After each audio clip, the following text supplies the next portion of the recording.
warahmatullahi wabarakatuh. Bismillahirrahmanirrahim. Hamdan wa syukran wa thana'an lillahi rabbil alamin. Salatan wa salaman da'imaini mutalazimain ala sayyidil anbiya wal mursalin.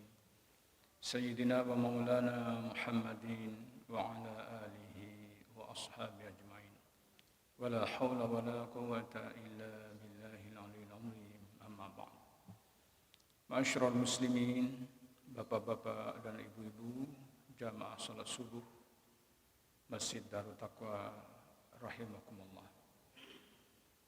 Syukur alhamdulillah, marilah kita panjatkan bersama hadapan Allah Subhanahu wa taala. Allah mentakdirkan kita hari ini dalam kondisi sehat walafiat. Dan yang terhebat lagi, hari ini kita mendapatkan rahmat dan pertolongan Allah, hidayah Allah, ma'unah Allah. Kita dapat melaksanakan perintah Allah yang sangat mulia dalam hidup ini. Itu kita melaksanakan salat subuh berjamaah. Di antara perintah Allah, ibadah harian yang Allah perintahkan pada kita, yang terhebat adalah salat subuh berjamaah. Pahalanya luar biasa. Bonus kebaikan yang Allah berikan dengan kita salat subuh berjamaah ini sangat-sangat luar biasa. Kata Rasulullah, orang yang bisa melaksanakan salat subuh berjamaah diibaratkan mendapatkan bonus pahala, bonus kebaikan dari Allah, seperti orang melakukan kebaikan salat sunnah atau ibadah sunnah semalam suntuk yang sempat kita lakukan dengan salat subuh berjamaah. Ditambah lagi dengan fadilah salat berjamaah mendapatkan 20 derajat, 20 tingkatan, 20 level, 27 level maksud saya. Sungguh sangat luar biasa. Dan konon malaikat yang Allah perintahkan untuk meliput amalan atau perbuatan manusia, hamba Allah di bumi ini dibagi dalam 2 sip. Sip yang pertama adalah malaikat yang bertugas pada siang hari. Dan sip yang kedua ditugaskan oleh Allah untuk meliput perbuatan atau amalan tindak tanduk manusia di malam hari. Nah, sebelum subuh datang, karena pada waktu subuh inilah pergantian sipnya. Sebelum waktu subuh datang, malaikat yang bertugas pada malam hari telah datang untuk meliput kita semuanya beramal apa, mengerjakan apa di awal hari yang Allah berikan di pagi hari ini. Dan malaikat yang bertugas pada malam hari belum beranjak menghadap Allah sebelum menyaksikan liputan akhirnya, liputan terakhirnya, liputan terbarunya tentang amalan manusia di waktu subuh. Jadi salat subuh kita ini disaksikan, diliput oleh 2 kelompok malaikat, 2 sip malaikat. Malaikat malam yang bertugas malam hari menyatakan kepada Allah Subhanahu wa taala, ya Allah, hambamu fulan dan fulan, fulanah dan fulanah, akhir liputanku ya Allah, mereka mengerjakan ibadah salat subuh berjamaah di Masjid Darut Taqwa. Kemudian malaikat yang bertugas pada siang hari melaporkan kepada Allah, ya Allah, awal mula saya menemukan hambamu adalah mengerjakan salat subuh berjamaah. Luar biasa. Allah yang berikan kepada amalan kita hari ini, pagi ini, dengan salat subuh berjamaah. Mudah-mudahan kita betul-betul diliput oleh malaikat-malaikat Allah itu dalam kondisi betul-betul amal kita diterima Allah Subhanahu wa taala. Amin ya rabbal alamin. Ma'asyiral muslimin rahimakumullah. Sebentar lagi kita akan menghadapi Idul Fitri, di mana budaya kita Idul Fitri itu diisi selain bersyukur kepada Allah, mengungkapkan takbir dan takbir berkali-kali, berulang-ulang kali. Biasanya habis salat Idul Fitri kita silaturahim. Itu budaya, karena silaturahim itu kapanpun diwajibkan oleh Allah, diperintahkan oleh Allah kepada kita setiap saat. Tidak nunggu harus Idul Fitri. Tapi budaya kita, tradisi kita menyempatkan menggunakan momen Idul Fitri itu untuk saling silaturahim, terutama kepada orang tua dan ibu bapak kita, serta mertua, kedua orang tua istri kita. Kaum muslimin rahimakumullah, barangkali kita memang masih ada orang tua di kampung sana, atau di daerah mana, atau di tempat tinggalnya masing-masing. Dahulukan mereka untuk kita datangi. Sebab merekalah orang yang paling berjasa di dunia ini kepada kita. Bapak ibu kita adalah orang yang paling berjasa setelah Allah Subhanahu wa taala. Melahirkan kita, membesarkan kita, mendidik kita, mengantarkan kita menjadi dewasa seperti sekarang ini adalah ibu bapak kita yang paling berjasa, bukan orang lain setelah Allah Subhanahu wa taala. Lalu mengapa kita ini seringkali melupakan orang tua kita? Kadang-kadang kita ini salat Idul Fitri di Surabaya, orang tua kita di desa sana, tidak sempat langsung pulang untuk menghadap pada orang tua kita, bapak ibu dan nenek kita. Kadang-kadang kalau dulu itu kirim kartu lebaran, kalau sekarang sudah tidak kartu lebaran lagi, cukup dengan SMS, WA, WhatsApp. Mama atau ibu atau bapak ibu, saya belum sempat pulang hari ini, tapi saya transfer uang ke rekening ibu dan bapak untuk bisa diambil hari ini melalui ATM. Itu lumayan bagus. Ada orang yang tidak sempat, jangankan transfer, entah transfer apa itu. Jangankan transfer, WA saja tidak sempat karena sibuknya di Surabaya. Padahal mereka adalah orang yang paling berjasa dalam hidup kita ini. Terutama ibu kandung kita, luar biasa. Perjuangannya, jihadnya untuk membesarkan kita itu sangat-sangat luar biasa. Belum lagi kalau ekonomi masih belum stabil misalnya. Luar biasa ibu kita.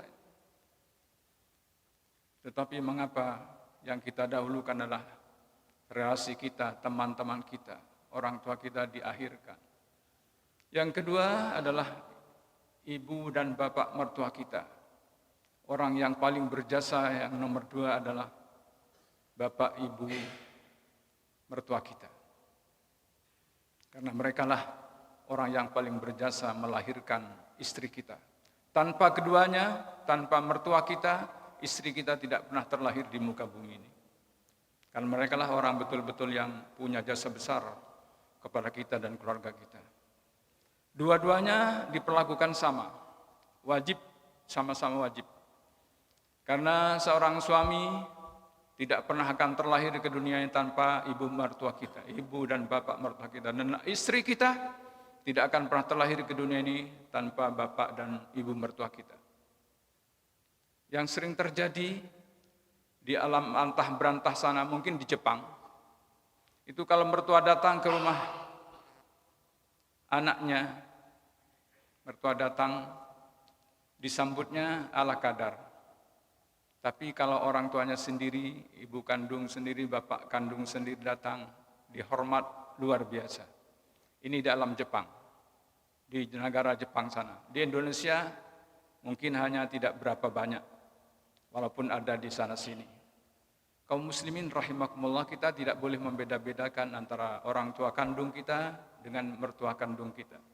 Karena dua-duanya mereka semuanya adalah orang yang betul-betul mempunyai jasa besar ke dunia ini.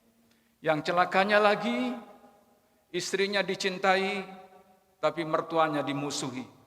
Suaminya dicintai, tapi mertuanya dimusuhi. Na'udzubillah min dzalik. Sangat banyak. Kalau mertuanya datang, dia kunci kamar. Atau mertuanya dari pihak istri datang, mereka kunci kamar. Tidak mau menemuinya. La haula wa la quwata illa billah. Model apa mantu yang seperti ini? Mantu ini boleh dikata adalah mantu durhaka, kepada Allah Subhanahu wa taala dan kepada orang tua. Karena Allah sangat memerintahkan kita. Nah, Idul Fitri sebentar lagi kita akan hadapi, kita songsong, kita akan jalani.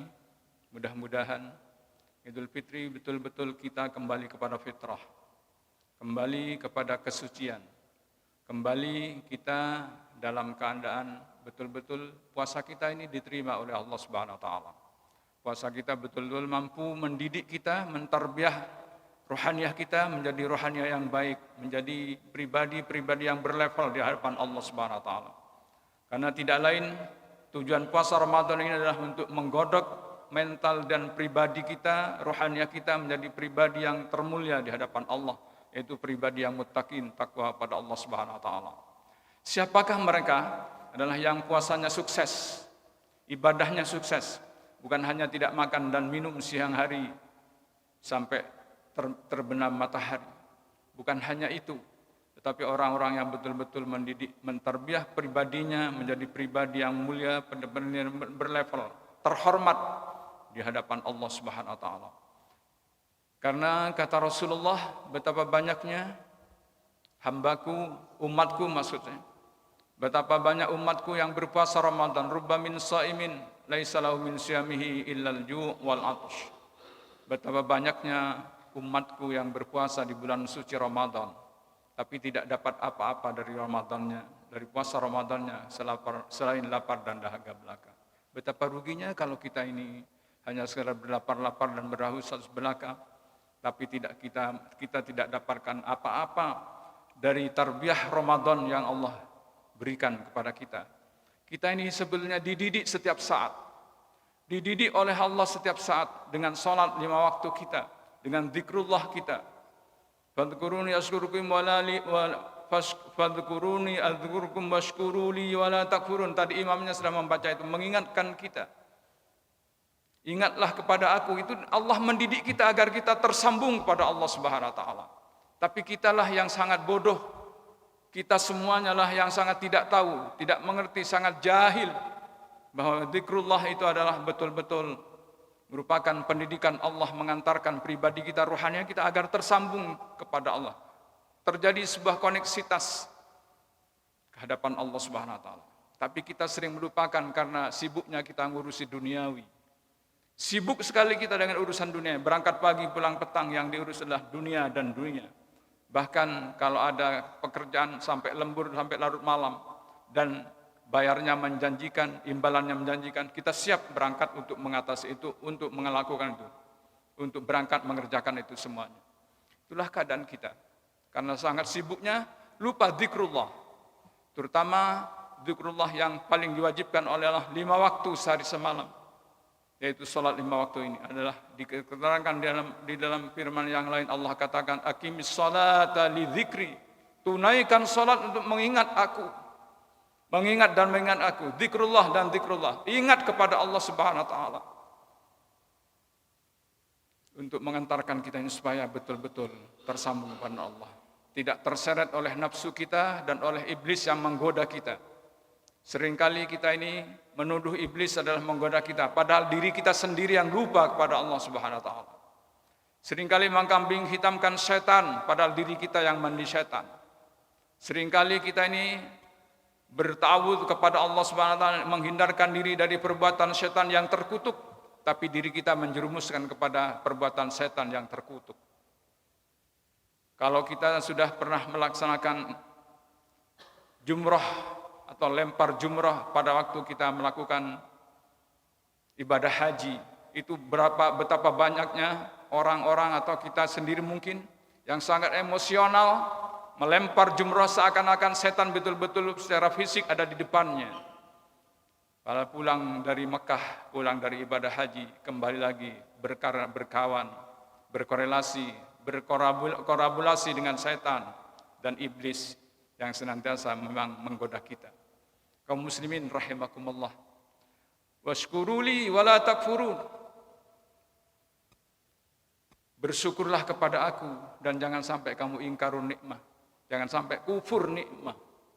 Berzikir pada Allah dan bersyukur pada Allah adalah 2 jalinan amalan yang harus kita lakukan. Bersyukur itu adalah mengakui semua nikmat Allah yang kita amalkan, yang kita terima, yang kita jalani ini adalah betul-betul karunia dari Allah Subhanahu wa taala. Sebab memang manusia, anak Adam ini tidak punya apa-apa dan tidak bisa berapa-apa dan bukan apa-apa. Yang menjadikan kita ini punya derajat, punya harkat dan martabat di muka sesama manusia adalah pemberian Allah Subhanahu wa taala. Pemberian Allah. Mengapa kita sering kali kita ini atau jarang sekali kita bersyukur pada Allah, mengakui nikmat Allah itu. Yang terjadilah kesombongan dan kecongkaan batin kita. Congkak dan sombong, angkuh. Seakan-akan dirinya adalah orang yang paling hebat atau terhebat di antara sesamanya. Kaum muslimin rahimakumullah, akuilah bahwa diri ini tidak punya apa-apa dan memang bukan apa-apa di hadapan Allah Subhanahu wa taala. Kalau Allah tidak melahirkan kita, tidak membesarkan kita, tidak mengantarkan kita menjadi sukses seperti sekarang ini, pasti kita tidak bisa berapa-apa dan bukan apa-apa. Syukurlah pada Allah Subhanahu wa taala, bersyukur dan bersyukur setiap saat dan setiap saat. Karena Allah tidak pernah berhenti memberikan nikmat kepada kita. Setiap saat, setiap detik tidak pernah putus Allah memelihara kita, mengantarkan kita, menyelamatkan kita, melindungi kita semuanya. Kaum muslimin rahimakumullah, mudah-mudahan dengan puasa Ramadan ini nanti, dengan puasa Ramadan ini kita betul-betul diantarkan jadi hamba Allah yang muttaqin, yang punya level di hadapan Allah Subhanahu wa taala. Rohaniah kita adalah rohaniah yang terhormat, rohaniah yang cerdas, rohaniah yang betul-betul takarub kepada Allah Subhanahu wa taala. Mudah-mudahan Allah membimbing kita ke jalan yang benar, ke jalan ridha-Nya, amin ya rabbal alamin. Kurang lebihnya mohon maaf, billahi taufik wal hidayah. Assalamualaikum warahmatullahi wabarakatuh.